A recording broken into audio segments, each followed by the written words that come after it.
On this episode of Insight, can secrets be safe with DNA technology? Vicky, you grew up with both your parents. What was your relationship with your dad like? I loved him so much. My dad was amazing. He would drag me out of bed at 4 o'clock in the morning to go and unload trucks for the market and so forth. He'd take me to the pool at 5 a.m. at the Teachers' College, and he was really great. When you were 8, your world changed. How? My dad passed away.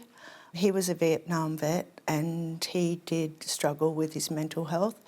And yeah, he did take his own life.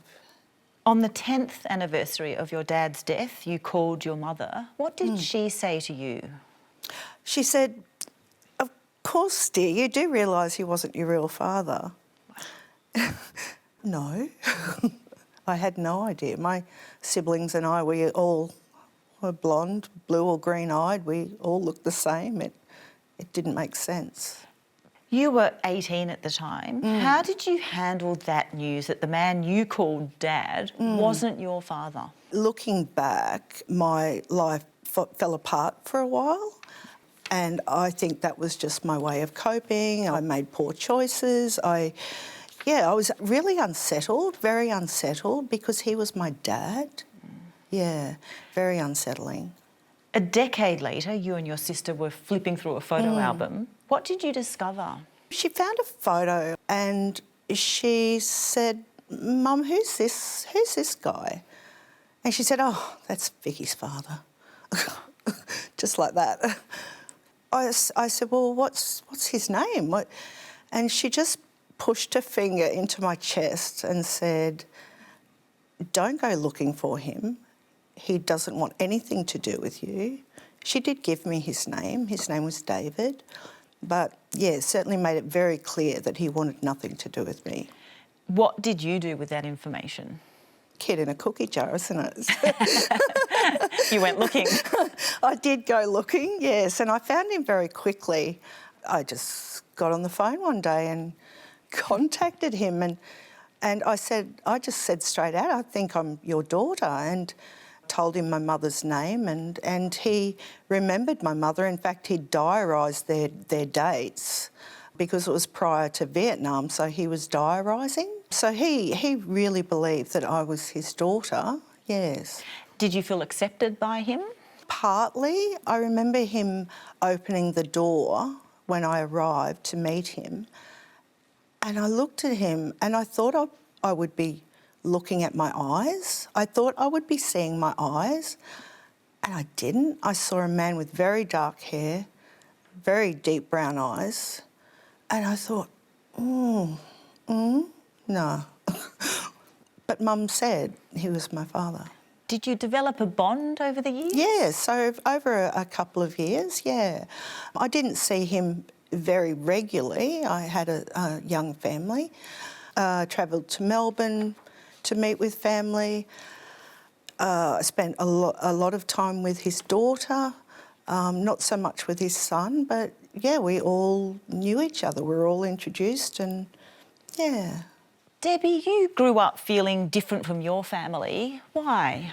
I looked different to them. I behaved different to them. My mum was very troubled.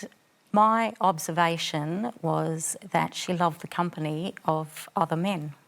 She would leave for months at a time and then she would come back once that relationship had gone sour. So she'd come back to my dad, back to us girls, and then she'd be gone again a few months later. Sometimes she would take us with her, sometimes she would leave us behind.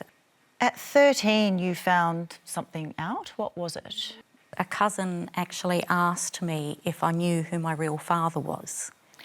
You asked your mother about your biological father. What did she Yes. say?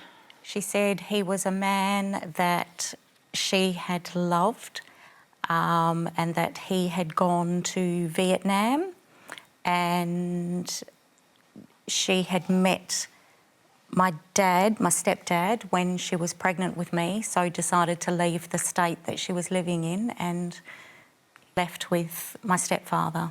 Yeah. She gave you his name. What did you then do with that name? I waited probably a couple of years, and from there I did actually go to the Army records place. From there they managed to track him down for me, and they wrote him and told him that I was here. By that time I was about 18. We'd spoken a few times on the phone but never actually met. Years later, an adoption association contacted you. Why? The man who was my real father got in contact with them, and they would not pass on my information to him before we had a DNA test together. So we ended up having a DNA test. What did you find out? That he wasn't my father. Brett, you were adopted as a baby. What was your childhood like? It felt like a very dysfunctional upbringing. I kind of brought myself up more so than anything else, but I was told I was adopted. I would be told, if I asked questions, don't need to bother about that. You were special, we picked you, and that was it. This was done by the church, I understand. It wasn't a normal adoption. It was done through church organisations and I guess what we would call not-for-profit groups. So it was a little bit different than perhaps what was normally done, yeah. What did your birth certificate say? I didn't have a birth certificate, I had an extract of birth, and it only had the details of my adoptive parents on it. So I had no names, no information, nothing. Yeah. Given there was no information about your biological parents, how did that make you feel? I believe and I feel that everyone has a story, and it's a human right for everyone to know what their story is. So growing up, I felt I just didn't have that. You're deceived by those organisations who didn't perhaps do the things they should have done, by the churches, but they knew the full story, but they didn't tell you. Deceived on many, many levels, yeah. Daniel, you were also raised by an adoptive family. When did you find out you were adopted? I knew from a very early age, before I understood what it meant. I was very comfortable with that knowledge. How did you feel about your biological parents? I felt different from my adoptive parents and adoptive sister, and so I wanted to know what my actual genetic origins were. Another major thing was interest in ball sports and Australian rules football in particular. I wondered where that interest and ability came from. Did you have any photos of your biological mum? I did. There's a picture of the day when she handed me to my adoptive parents when I was a few days old. That's her. Did you know anything about her? Very little. There was very little information handed over at that stage. There was a birth certificate which said that she was a Mothercraft nurse. There was also her name, which proved to be handy later. You ended up meeting your biological mum when you were 40. How did that go? She was able to explain why I had a fascination and ability with piano. She was an accomplished piano player. How long did you have together? It was about an hour and a half. Of course, we had no shared memories for over those 40 years, so we kind of ran out of stuff to say after that period of time. Did she tell you anything about the circumstances of your adoption? She was an unmarried mother. She came to Adelaide to deliver me and then moved to Melbourne, where she lived thereafter. And did she mention your father at all? She didn't want me to know the identity of my father. In fact, she gave me a false name and said that he'd moved to Sydney, which was not the case at all. What did you find out about their relationship? They were actually related. I think they were second cousins, and I assume that, together with the shame of being an unmarried mother back in the 50s, was the reason that she wanted to keep it a secret, why she didn't want me to know. One time when you called her, another woman answered the phone. Who was that? Yes, it was an unfamiliar voice, and I, being aware that my mother wanted to keep my existence a secret, I didn't really know how to respond, but I said, well, I'm phoning her for professional reasons, being a doctor, and I was hoping that she'd, whoever this person was, would accept that reason, but she didn't. I gave her my name. She Googled me, found out that I was a doctor from Adelaide, and then confronted our mother, who's this strange doctor from Adelaide. So she was your half-sister? Correct. Kim, at 15, you discovered a family secret. What was it? I'd grown up all the way along knowing that I was conceived with the help of IVF. That was never kept a secret. But then at 15 or 16, I found out that my parents had actually used a sperm donor as part of the IVF treatment. That came as a huge shock and really turned my world upside down at that point. Did this new information affect your relationship with your parents? It certainly did, yes. 15's a difficult time for anyone, and I was certainly no exception to that. But learning this huge, enormous secret at that point was really difficult for me. I started to question everything about my life and what I thought I knew, who I was, where I came from. Had anything else been kept from me that I didn't know? It made it difficult to trust my parents, and there was a lot to sort of work through there. Sperm donors in South Australia in the 1980s were anonymous. Yes. Did you know anything about your donor? No, and my parents were told nothing at all, no characteristics or anything like that. After I'd sort of processed the information and had a couple of years to get my head around it, I did reach out to the clinic directly and ask, was there any information available? And eventually had a response back from the clinic that indicated that any records associated with the donor had been destroyed. And so what they were able to provide me was quite limited. It was my mother's treatment record, just a 1 or 2 page file with details of the various cycles that she'd been through. On the top of that file there was the donor code, so number 12 was a little sort of gold piece of information that was available. And the clinic had also used that donor code to match with other treatment records that they still had, and were able to tell me that there were at least 12 half-siblings who had been born through that donor. That was really all that was available, which again just came as such a shock. It seemed like such fundamental information that I should have had access to. You ended up going to the media. Why was that? At that point, it felt like the only other option I had to have any chance of finding my donor. And did you find anyone? No success, unfortunately. Katrina, you're the youngest of 6 kids. Your parents separated when you were a baby. What did you know about their relationship? It wasn't a wonderful relationship. My father wasn't a great husband or a great dad. My mother told me when I was quite young that he had cheated on her, and he had tried to walk out and abandon her when she had 2 small children to him. And he had admitted to her that he had abandoned a pregnant girlfriend prior to my mum. Both of your parents immigrated to Australia and you wanted to learn more about their heritage. How did you go about that? So I got into genealogy and I saw that they were linking DNA kits to the genealogy website. And somebody asked me what I wanted for Christmas, and I said, get me one of those test kits.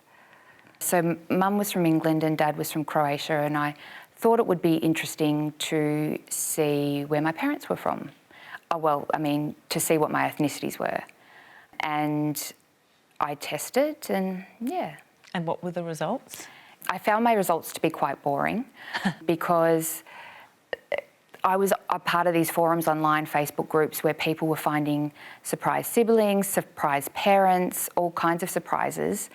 And I was like, I've got to keep checking them because something at any time may pop up.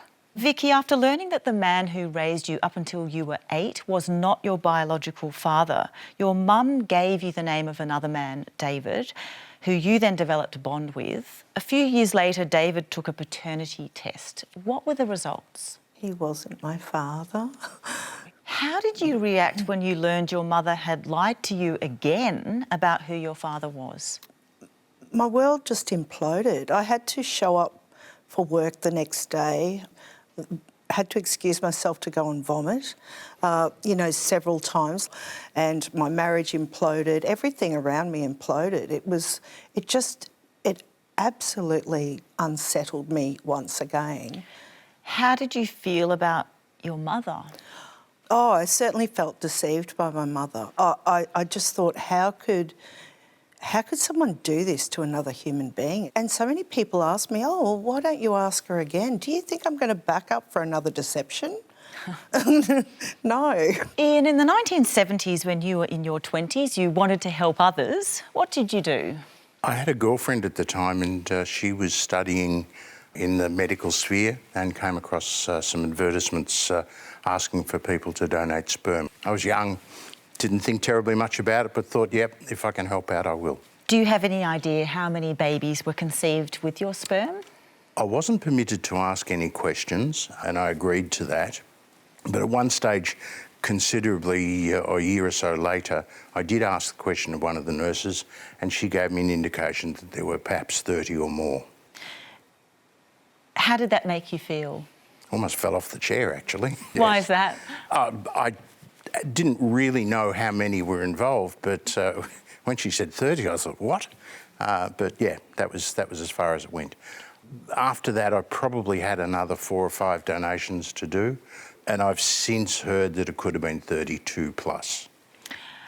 Daniel, you also donated sperm anonymously in the 1980s. Why did you do that? I admire people like Ian who donate for essentially altruistic reasons. In my case, I was transitioning from being a high school teacher to doing medicine. I was a full-time student, married with 2 young children. My wife wasn't working, mortgage. The donation provided an extra source of income, essentially. In today's dollars, about $50 per donation, and that was once or twice a week for a long period of time. So it was very helpful in addition to other means of supporting the family. Do you know how many babies resulted? I've recently been notified that from one of the 2 clinics to which I donated, there have been 19 births, and it's likely that there may have been a similar number from the other clinic as well. Was being anonymous important to you? No, it wasn't. In fact, I'd always wanted my donor children to be able to contact me so that I could satisfy their curiosity, just as I had grown up with curiosity, not knowing either of my biological parents.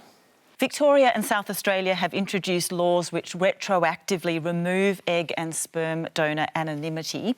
In those states, it's now mandatory for sperm donors to be identified if their donor conceived offspring ask for details and if those records exist. Ian, you donated sperm in Victoria more than 50 years ago on the condition of remaining anonymous. How do you feel about those changes? Not happy because I had an agreement with the doctors and the clinic. Both of us had an agreement, and my understanding is, speaking to the clinic many years ago, is that they're not happy either. And, you know, I signed an agreement, and that was the agreement, and that should stand.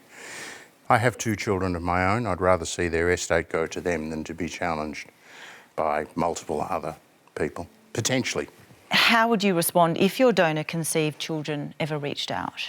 I would treat them as they would like to be treated. I have no issues with them personally, and if any of them approach me, I'd be happy to talk to them and submit to DNA if it was required. That's not a problem. Kim, you discovered that your parents had used an anonymous sperm donor to conceive you. What were you hoping to find when you took a DNA test? For me, I very much, even though it was a long shot, was hoping to find my donor through the DNA test, and then probably a secondary goal was half-siblings. And did you find anything through that? About the same time, I actually had a closer match through one of the DNA platforms, who ended up being a first cousin once removed. I'd had my mum tested in the meantime as well, so to isolate my paternal lineage. And then shortly after that, a half-sister actually popped up on the site as well. And so with those new, much closer matches, it helped the person who was doing all of my DNA sleuthing on my behalf really start to get into the DNA results and triangulate it across all of the different tests that I'd done, build out family trees and start to get a clearer picture of where the donor might be sitting in that part of the family tree. Were you using any information other than DNA matches? Yes, so my donor conceived sleuth friend had access to all sorts of other databases and tools that would combine the results across different platforms. But she was also sending me on missions to cemeteries and libraries and birth, deaths and marriages and all sorts of public records as well. So we drew on all of those sources. There were 3 candidates in particular that we'd identified. One had unfortunately passed away, and my cousin in Western Australia had conversations with the other 2 potential candidates, and they both reported that they'd never been a sperm donor at all, and so kind of crossed them off the list. But the donor had to be there somewhere. And then just by absolute chance, a different cousin was having a conversation with her mother, who was 89 years old, so my great aunt on my donor side, who happened to reveal that there had been a family secret, or a skeleton in the closet, as she put it. This elderly relative had been quite sick when she'd had her children, and so they'd employed a nanny who had then fallen pregnant to someone else within the broader family as well. And this nanny had been sent to South Australia to an unmarried mother's home to give birth to a baby boy who was then adopted out. But that's as much as this elderly relative knew. And that relative actually passed away several months later. Did you know what happened to that boy? No one knew. So it was highly likely that that was our donor, but there was no record whatsoever of who that person was. So you discovered your donor was a family secret? Yes. Katrina, you bought a DNA kit to learn about your heritage. How often did you check the results? One of my sisters, sadly, was diagnosed with stage 4 lung cancer, and I was caring for her while she was sick. I managed to talk her into DNA testing as well, so I could look at her results. 4 months after she passed away, I logged in and I saw that I had a DNA match of 29% shared DNA. And what did that 29% mean to you? It could be grandparent, grandchild, uncle, aunt, niece or nephew, or a half-sibling. The match was showing as on my paternal side, so I knew immediately by looking at the results that that was a half-sibling on my paternal side. Did you know anything about this half-sibling? She had a profile picture up and I looked at it and she looked incredibly familiar. It took me a long time of staring at it to realise that I didn't actually know her at all. She just looked like my family a lot. I looked her up on Facebook and I discovered that she lived in Southampton, England, which was the city that my parents met in and lived in initially together. You received another DNA match later. Who was that person? About a year after that, I got a DNA match to a woman in Australia who matched me at around first cousin level, but I knew by where she was located that she couldn't possibly be a first cousin. So I sent her a message and she responded to say that her mother was adopted. So what did that tell you? I knew when she told me that her mother was adopted that her mother was another half-sibling of mine. I understand you created a group chat with all of you? Yeah, so after the second sister was found, I was like, okay, we're going to have to do a family group chat. So I've now got my full siblings and I and my newly found half-sisters in this family group chat. Debbie, you used a DNA test to search for your father. What did you find? I had a sibling match pop up. So I found a sibling from my mother's side. And then since then I found there was a few other siblings that had tested, and it was last year that a father match came up. It all came up 9 years after I did the test. Did you contact him? So it was actually my husband that emailed them and said, hey, my wife is a match. And then pretty much straight away his daughter contacted me and said that she had actually bought the DNA test for her father for Christmas the year before so that he could do a test to have a look at his heritage and his Scottish heritage on his DNA, and up pops a daughter. Did he know about you? absolutely no clue. How did you feel about that? He was happily married for over 30 years, had 3 wonderful children, obviously a great wife who, you know, had always been there, and I just didn't want to interfere with that. Yeah. Brett, you were adopted as a baby and didn't have any information about your biological parents. What hope did you hold of finding them? Absolutely none. When you were 50, you bought a DNA kit. That's right. Why? Well, I had 3 children of my own, and my daughter asked me one day about my history. Doctors had asked about my history. Lots of things come up all the time. And I thought, it's not about me anymore, it's about my children. They got the right to know as well. So I bought a DNA test. And what did the test reveal? It was quite quickly. I got a half-sibling, was revealed. And when I made contact with that half-sibling, I was then told about the other 8 siblings that were on that side of the family. Wow. Yeah. All half-siblings because all different fathers, so.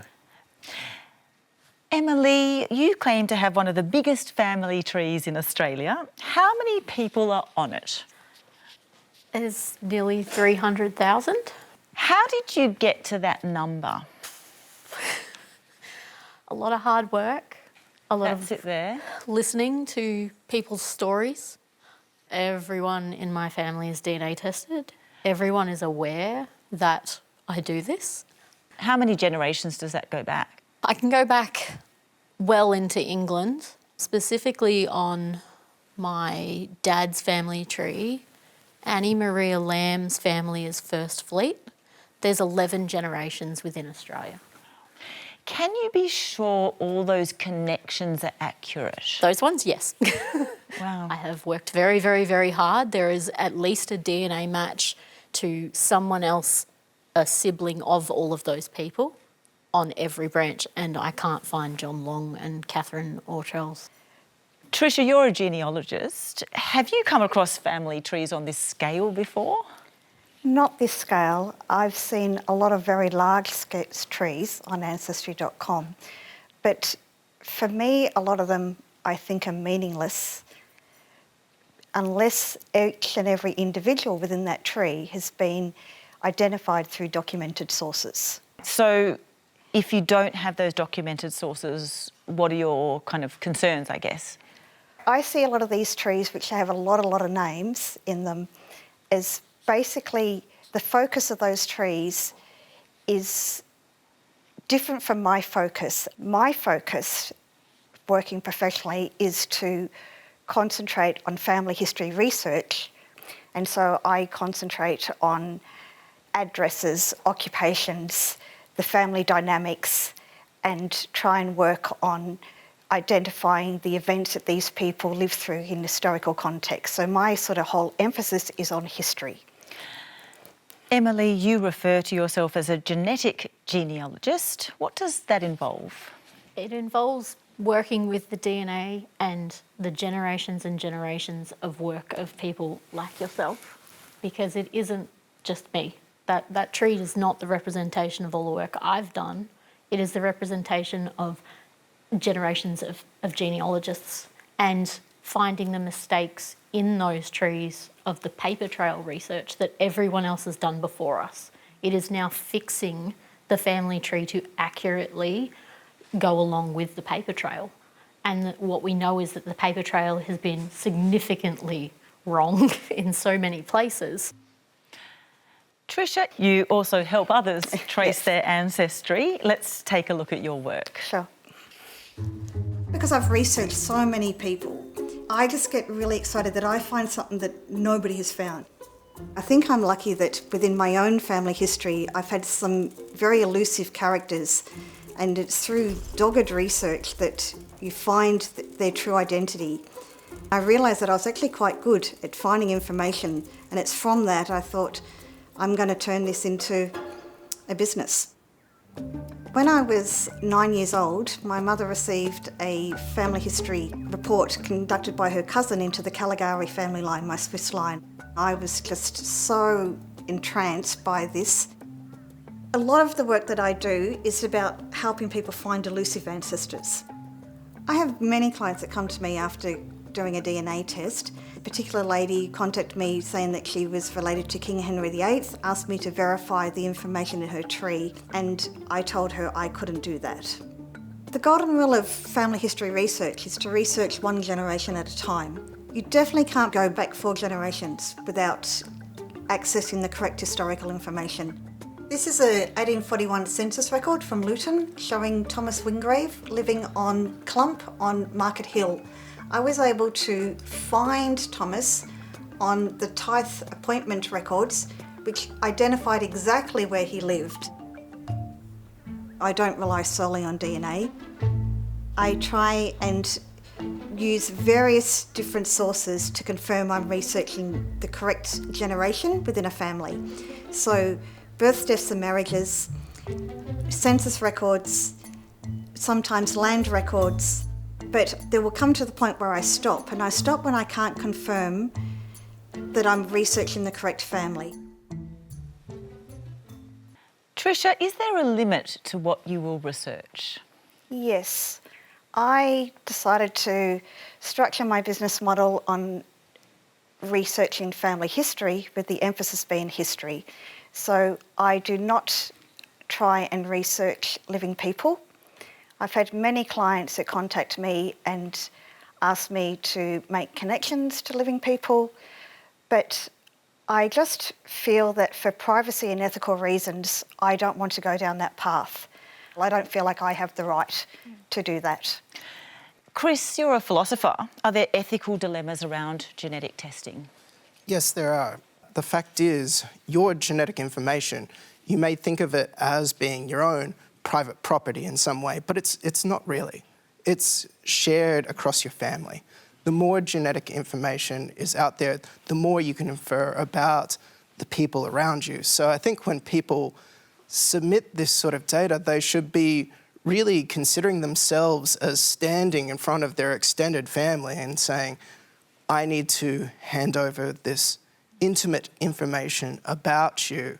And in some cases, it may be justified, but in other cases, it may be worth reflection. Because the fact is that this information can come out and has come out. There have been serious leaks of millions of people's genetic information.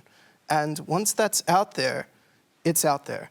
These aren't like password or email address leaks. These are things that are immutable. You can't change your DNA. Once it's out there, it's out there. Have you done a DNA test yourself? I have not, and I don't intend to. But the fact is, I know that plenty of relatives have, for the fairly standard reasons of wanting to know more about heritage, wanting to know more about relations. I don't begrudge them for it, but there are significant risks. I think we need to be equally cognizant around submitting large amounts of genetic information about ourselves as well. Tricia, what about you? Would you do a DNA test? I have not done one, and I have no intentions of doing one. Once you share that DNA, you do the test, you're losing ownership of that component of you, and you have no say in how that is going to be used in the future, for not only for yourself, but for your generations to come. So while it is a component that is totally unique to me, my DNA is also shared quite closely with my siblings, with my son, with potential grandchildren that I may have for various generations. So when you sign a consent form, if I'm asked to sign a consent form, I think it's a total misnomer. And I don't believe that I have a right to sign a consent form to say that I'm going to do a DNA test, because I'm sharing, by doing that test, I am actually sharing the DNA of my relatives, my very close relatives. I mean, I totally understand and I empathise with all the people here that are desperate to find their roots. And I mean, that's the basis of what my business is, helping people find their roots. But from a personal point of view, no, I just couldn't do it. Tim, your distant cousin took a DNA test. Did that affect you? It certainly did. There was a message on my phone that said, I'm not sure if I've got the right person, but if you could call me back on this number, I'd appreciate it. And she asked me to confirm where I lived in Brisbane. Did I know this particular family? Did I know this particular woman? Once I'd confirmed that yes, I'd lived there and knew these people, she said, well, it's possible you've got a daughter. And I said, oh, that's interesting. I mean, what can one say? And she'd been searching for her father for about 20 years. You'd been married for 50 years with 2 adult daughters of your own. Yeah. How did your family react when you said, oh, look, there might be a daughter? Well, when I got off the phone with the woman that called me, I went and said to my wife, she was in bed reading, and I sat down beside her and I said, it seems I've got a daughter. And she said words to the effect of, goodness gracious, you know. And I said, I'm about to go and give her a call. I've been given a phone number and I'll give her a call. And she said, oh, well, you don't know this person, just be a bit cautious. I said, well, you know, if she's been looking for me for 20 years, I'd better give her a call, which I did. And it was brilliant. We got on like a house on fire, and we spoke for about 4 hours. And Did you figure out how that daughter might have come to be? oh, yes. It might sound a bit crass, but one of the fellas wanted to visit. So there were 3 of us, and we arrived at her place. So, I mean, this is 1967, you know, and so everybody smoked then. And she said, I'm out of cigarettes. And so 2 of the fellas said, oh, we'll go and get you some smokes. And you know, there was no 7-Eleven in those days. They had to drive, you know, quite a way to get the cigarettes. It was, I don't know, 8 o'clock or something in the evening. And so I stayed there, and I was sitting in a chair in the corner, and I said to her, and she was in bed, it's a bed set. You know, and I said, geez, if I'd known it was going to be this cool when I came out, I would have worn a jumper. And with that, she whipped the doona back and said, well, climb in here and get warm. I'm 18, she's 19, what do you do? You know? So it's just same social circle, one night stand. I gathered that you never knew that she would have been pregnant. Exactly. I left that city about 3 months later, and it was such a short dalliance, she wouldn't have put 2 and 2 together probably. Kim, you used a combination of DNA technology and public records to track down your sperm donor. You discovered he was a family secret. Where did that leave you? We had a couple of leads that we could follow at that point. The first one was actually the adoptive trail. And the other lead that we had was that through the sharing of the family secret, we had the name of the mother of the person who was likely to be our donor. And that led us back to the public records and cemeteries, and eventually came across the names of the other children of this woman, my paternal grandmother. And in one of the records in the public office, there was an address for her daughter, which was a huge discovery and something that I sat on for quite some time, recognising the gravity of the situation, the potential sensitivity, and eventually sort of worked it through and decided to draft a very sensitively worded letter to her, send it by registered post, and eventually she did write back. And thankfully, she had connected with her half-brother only 3 years earlier. So they had met and connected, and during the course of getting to know each other, the half-brother had shared that he had been a sperm donor. Did she say whether her half-brother, your donor, was happy to be contacted? She did, yes. So at the end of a very, very long search, it seemed that we had finally found him. Daniel, you are Kim's donor. How did it feel to be found? I was excited, I was delighted. I could identify with the profound biological curiosity of my donor children, having had twice that curiosity myself. And so I was delighted. You now know of 9 kids. Yep. Have you met them all? All except one. One lives in Queensland. He's chosen not to catch up. There's 6 of them there. There are 3 missing. We recently had a dinner together, and in fact on that evening two of those individuals I met for the first time. They're two of my donor children. Kim, what was it like to finally meet Daniel, your sperm donor? Extraordinary. I never actually in a million years believed that it was possible after all of the roadblocks and the challenges that we had along the way. Just phenomenal to be able to look in each other's eyes and recognise each other, even though we were literally strangers at that point. But it grounded me and made me feel like a fully formed human. I finally knew who I was. Brett, you were adopted and wanted to find your biological parents. After a DNA test, you matched with a half-sibling. What else did you discover? She informed me of the other members of the family and a little bit of the history of the family she knew of. 3 years after that initial discovery, I was contacted, so she was on my mother's side, by someone on my father's side. And I found out I had another 5 siblings on that side. So it kind of completed the picture. Debbie, as you were looking for your father, you matched with several half-siblings. Yes. What do you know about them? I don't really know a lot about them. We're all very different people. We all grew up in very different environments. It's very difficult to try to be close. And I mean, let's face it, I'm one of the youngest, so we're all getting on in ages, but there's one in particular that I get on really well with and talk to quite often, and yeah, just have a great relationship with. Brett, you are one of Debbie's half-siblings. How was it getting to know her? Fantastic, yeah. Really? She was the first one and the best. Yeah. and she was in a situation, she knew so much of the history. We get on like a house on fire. She lives in Perth, I live in Queensland. We contact each other all the time.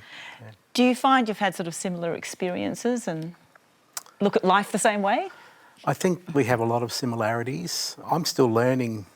We haven't sort of connected in a way that we know everything that happened in each other's lives, because there's some areas that you take very slowly. You don't speed up on it. But I'm very happy that I found Deb, so yeah. What about for you, Deb? What was it like meeting Brett? I think out of all of the siblings that I have met, Brett and I are the closest. We think very much the same. We enjoy the same things. It's that whole nature or nurture. We were never brought up together, didn't know each other, and quite honestly, most people don't believe the story anyhow, but we get on really well. Yeah. Katrina, you found 2 half-sisters from your paternal side. Did you talk with your dad about them? No, unfortunately he passed away a long time ago, so I haven't had the chance to speak to him about it. Has this affected your view of who your father was? In some ways I can make excuses about it. So he was young. What makes me feel uncomfortable is that the impact that it's had on the mothers of my half-sisters and my half-sisters as well. They were born in the late 60s, so that was when it wasn't socially acceptable to be a single mother. It's strange because I grew up with my father and I got to know him and experience him with his faults and his good sides as well. But I feel a lot of guilt about that because I didn't have to have the trauma that they did of, you know, being adopted or growing up with a different father. Daniel, your donor-conceived children found you through your biological family. Has this answered questions for you about your own identity as an adoptee? It has, because that family was my father's family, and I found that he subsequently married and had 2 sons, one of whom passed away, but I got to meet in 2018 the surviving son, my half-brother. And at that stage, he was by chance selling the house that my father had owned and where he'd grown up. If that had come along a week or 2 later, I wouldn't have had the opportunity to see inside that house. A very moving experience for me. Wow. Met a whole lot of other relatives at the same time. Satisfied the Australian football rules curiosity. One of my first cousins is a Brownlow medalist and AFL Hall of Famer. What has finding your biological family meant to you? It's answered a whole lot of questions, similar to the questions that have been answered by Kim's finding me, my personality traits and strengths and weaknesses, and very relevant medical history for all of us. Vicky, your mum lied to you about who your dad was twice. Where did that leave you? I'd created this mantra, so on a daily basis I would just say it didn't matter where I'd come from. It didn't matter who my parents were. I had to be happy with who I was. And you know that, like, just being in the depths of depression doesn't serve anybody. Yeah, there was no point in being in that place. So I just told myself that story every day, that it didn't matter where I'd come from. Your husband insisted that you should try and find your dad. Yes, he's a very insistent man, yes. What did you do after that? Oh, he just kept saying that, you know, I had this void. And I'm like, I'm fine, I'm fine. And but he insisted, and I sort of heard about this ancestry thing and thought, oh, well, you know, it's come a long way. It's a lot cheaper than it was back, you know, when I first had it done. And I thought, oh, let's do it. So I did that. I did the ancestry, yes. Did the test bring any results? Not that I could see, because I had a very common surname, and then there seemed to be another very common surname as well, and I thought the two were intertwined, so I wasn't quite sure what I was looking at. But I did reach out to a Facebook page called Find My Family, and I had the help of an amazing search angel. On your 53rd birthday, you received some news. What happened? At 11:23 p.m, I had a name. What did you do with that name? I contacted a very dear friend, Catherine. I contacted her, and first thing she did on Monday morning was race to the Electoral Commission and search the name, found it immediately. So then we Googled his home just to see that there were no dead car bodies in the front yard, or, you know, nothing, you know, nothing untoward there. I thought, oh, so we established that, yeah, that looks like, you know, normal suburban life happening there. Yeah, so... Did you contact him? I didn't. I had Catherine do that for me. She said, I'll give you Vicky's details, and you do what you like with that. Vicky doesn't need anything from you. She's independent. She doesn't need anything from you. She just wants to know a name. And I believe he said, well, I think she's waited long enough. And he called? He certainly did. And what was that conversation like? Oh, it was amazing. And I was very adamant that we should have private DNA testing. I didn't expect him to do an ancestry test, but I was very adamant that I needed that private lab test to confirm. And did that test come back positive? Hallelujah. Yes. Your father is in the room. Yes. Tim, how did it feel to learn that Vicky is your daughter? We spoke for about 4 hours, but I knew at the end of it that she was a really nice person, and I wanted to get to know her more. So I think we spoke virtually every night after that for, what, about three weeks or something? Oh, yeah, but I was in the middle of a renovation, so I had to put you aside. After 53 years of being deceived about who your biological father was, DNA revealed his identity. What does it mean to you, Vicky, to finally know the truth? Oh, it just pulls everything into place. I get an amazing sense of peace when we would work together. I feel so peaceful in that space. I feel like I did when Dad used to take me to unload the trains. My daughters and I went to celebrate the 50th wedding anniversary. My daughter Ash walked in and she said, Mum, this is where you belong. Really? Oh, that's lovely. Thank you so much, and thank you to you all for being here. That's all we've got time for. I'll see you next time. You can catch up on anything on SBS On Demand. See you then.